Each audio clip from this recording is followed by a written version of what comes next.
Hey guys, Chris Profi, Musically Obsessed. How's everybody doing this morning? I'd like to continue my series today of bands that came out with 3 or 4 albums in a row that were phenomenal. Now, I've already done a video on Voivod. I did a video on Dwight Yoakam. And now I'm doing a video today on King Crimson. 3 classic albums that came out in a row by this phenomenal prog band. Okay, now I'm going to start with Larks, Tongues, move into Starless and Bible Black, and Red. Yes, all the albums with John Wetton on bass and vocals. Now, this is nothing against the albums that came before Larks, Tongues. You guys know I love those albums. I actually did a video on how I feel that Lizard and Islands are underrated and phenomenal albums. So again, nothing on those albums, but I want to talk about these 3 albums because I feel like with my other videos on the other bands, King Crimson hit a total creative stride with these 3 albums, and they changed the face of prog. So let's talk about first Larks, Tongues, and Aspic. Now I'm going to be showing all CDs. I need to get this stuff on vinyl as well, but today this is going to be all CD. This was 1973 that this came out, and this cover, you just know what you're going to be hearing. It's just an iconic cover. You know, of course, you've got Robert Fripp on guitar, but he brought in all new players. John Wetton on bass and vocals, Bill Bruford on drums, David Cross, violin, mellotron, and James, hopefully I'm pronouncing this right, Muir on percussion. So a whole new band, whole new sound, basically reinvented King Crimson, okay? This is a prog rock classic. Like I had talked in my contest video about essential albums, this would have to be an essential albums for prog, okay? You start off with Larks, Tongues, and Aspic, part 1. It's 13 plus minutes of prog magic. It's a slow build. It moves into this proggy jam. I hear a lot of Tales from Topographic Oceans, just the guitar work and the arrangements of that song. Then it slows down again to like almost nothing. Then you hear a violin come in.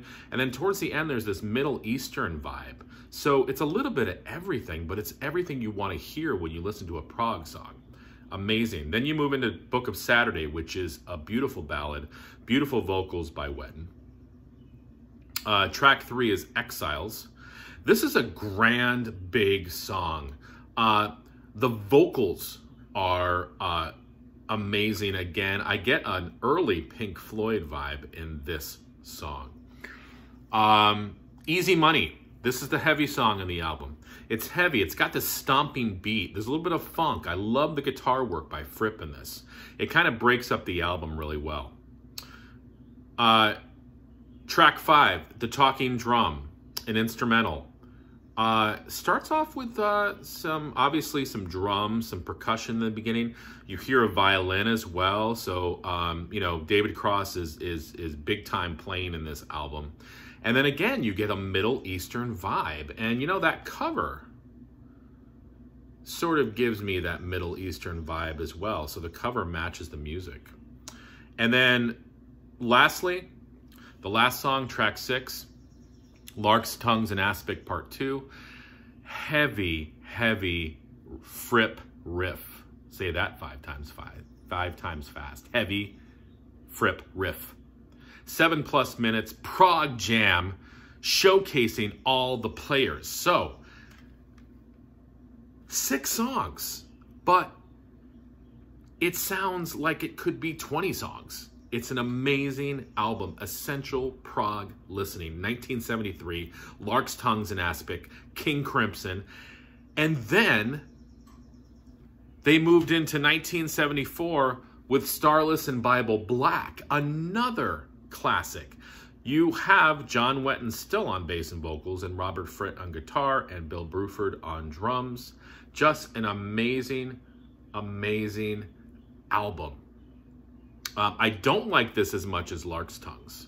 And I feel out of the 3 that this is my least favorite out of the three. But again, I don't want to annoy anybody out there in Prog land. But if I'm talking about Larks' Tongues, Starless and the Bible Black, and Red, this is probably the least favorite out of the three, okay?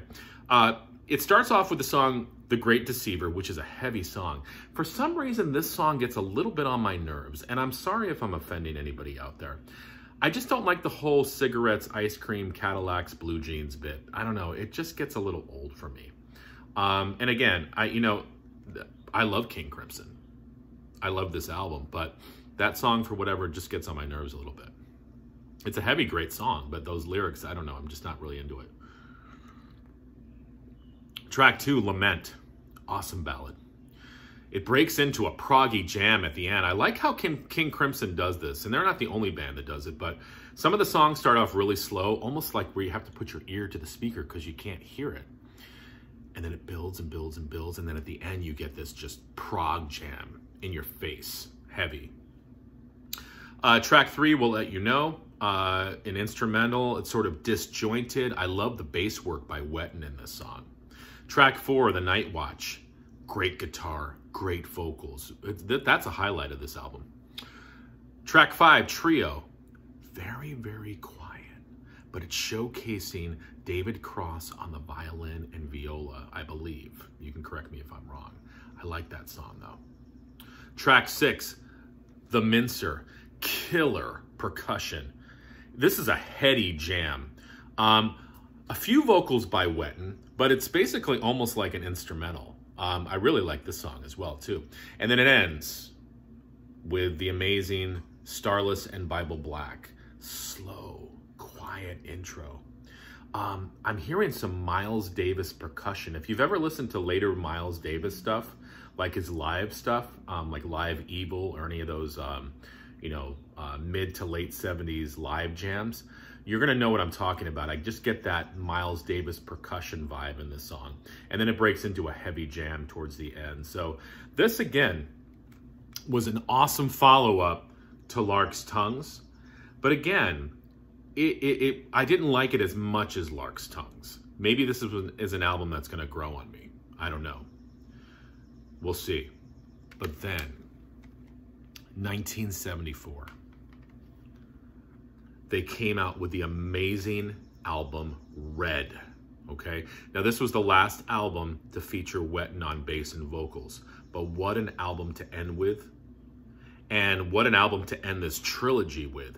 This is probably the heaviest King Crimson album, okay? 1974, you start off with a song, Red. Love the main guitar lick by Fripp in this song. It's such a heavy lick.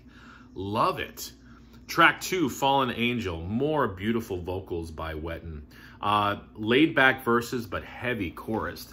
And they've been doing this a lot in these last 3 albums where they're open up with this just heady jam that's in your face and just all over the place and makes your head spin.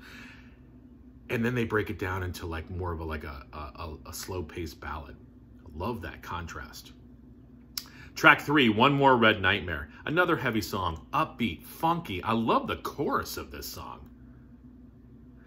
Track 4, Providence, 8+ minutes. I use this term a lot. It sounds like Ummagumma, Pink Floyd.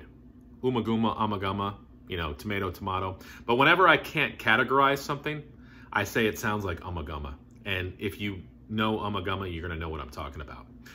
And then it breaks into this Weather Report jam in the last 3 minutes. Love Weather Report, but I'm definitely hearing Weather Report in Providence.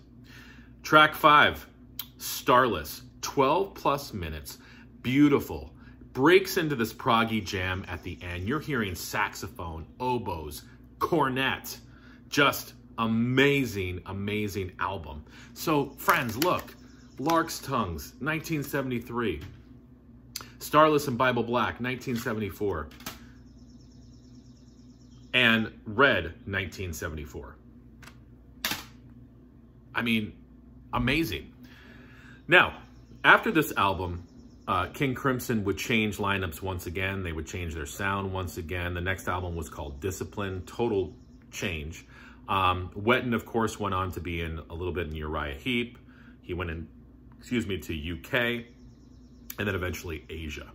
right? So, but his time in King Crimson, they made some amazing albums, and this trilogy is something I wanted to highlight today. So enjoy the rest of your day. And if you get a chance, listen to King Crimson. All right, talk to you later.